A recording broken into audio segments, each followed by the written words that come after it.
So 2015 has been quite a year for me actually. I've had some seriously amazing highs this year. I kind of set myself some goals.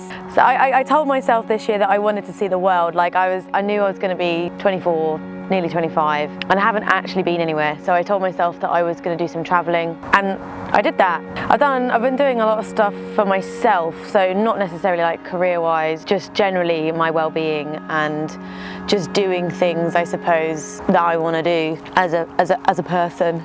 The year started actually when we went on tour with Bethan.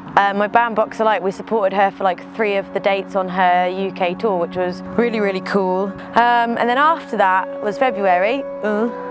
And February was really cool because A, it was my birthday, and me and Matthew stayed in the W Hotel in London, and then we went to see The Lion King on stage. It was like my birthday weekend, and that was so cool. But also that month was Valentine's Day, and I got Matthew for Valentine's Day / his birthday Barney our pug.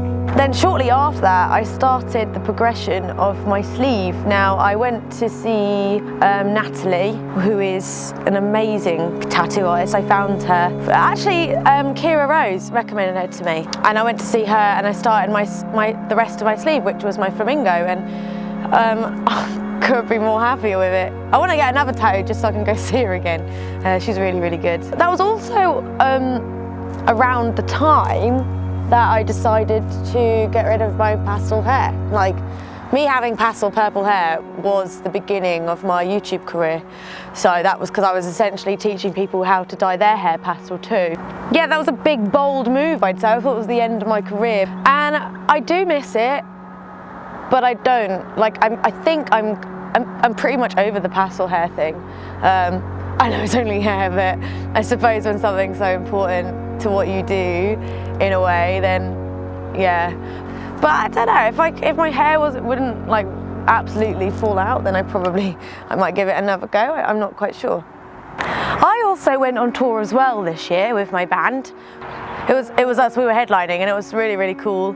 And I was actually really surprised with how successful it was for our first headline tour. Yeah, we had quite a few funny experiences with that one. Then obviously was Download, and Download was awesome. But I genuinely had a great time. The bands were amazing, and I got to see all my friends. So that was pretty good. Then me and Matthew went to see Elton John at the Eden Project, which was very impressive and quite an experience, because Elton John is awesome and so is the Eden Project, and I was like, wow. The next thing that happened, which was super duper life-changing and incredible, was going interrailing. I went interrailing with Leanne, my Irish blogger friend, and I didn't really know Leanne that well at the time, but we became super close and we had a fucking amazing time. We basically just went around Europe on trains. We visited Amsterdam, Berlin, Prague, Austria and Paris for 2 weeks, over 2 weeks, and it was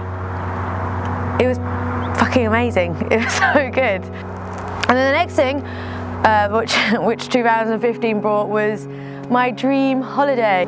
Florida to me was like a dream come true. I never ever thought I'd ever be able to afford to go to Florida, like on holiday. I think I worked out that it would take me like 5 or 6 years to save up to go to Florida, which sounds like crazy.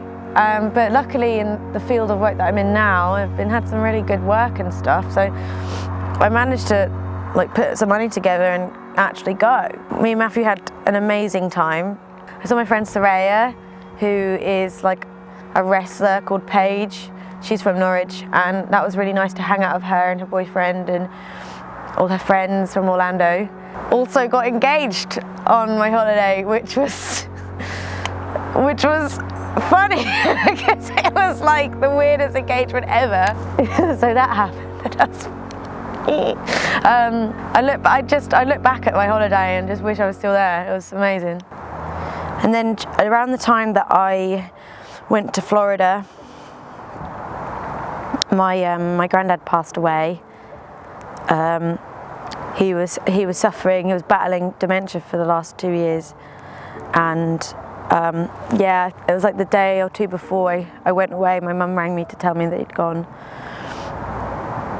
But I did get to say goodbye to him because the funeral was arranged for when I got back. So that hasn't been the easiest thing to. Within, like, literally this morning, I get a phone call from my mum to say that my nanny has also passed away.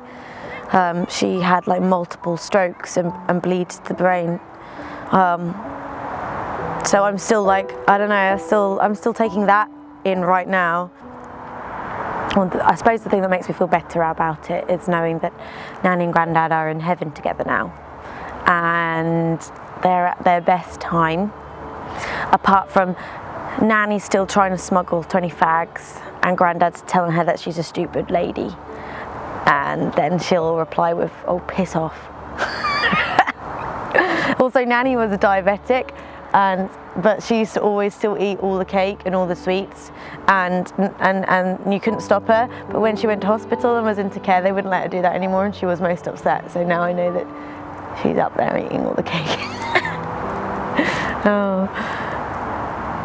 I don't really like ending on a low note. So the last thing that happened in this year was going to New York, which was another amazing experience. It was just, you know, New York, really, really good. I got to go with my best mate, Ellie, and her husband, Chad, and Matthew, obviously. My YouTube stuff has also been really good. I've done a lot of really, really cool stuff this year. Forever grateful for all the support that I get from people, and I genuinely feel like I have friends out there. I really want to like go and actually hang out with other YouTubers that are like-minded like me. I want to make more YouTuber friends, or see the ones that I have already more. So I'm hoping like 2016 is like work my butt off even more, but also like see more, like go more traveling, like hit things extra hard. Yeah.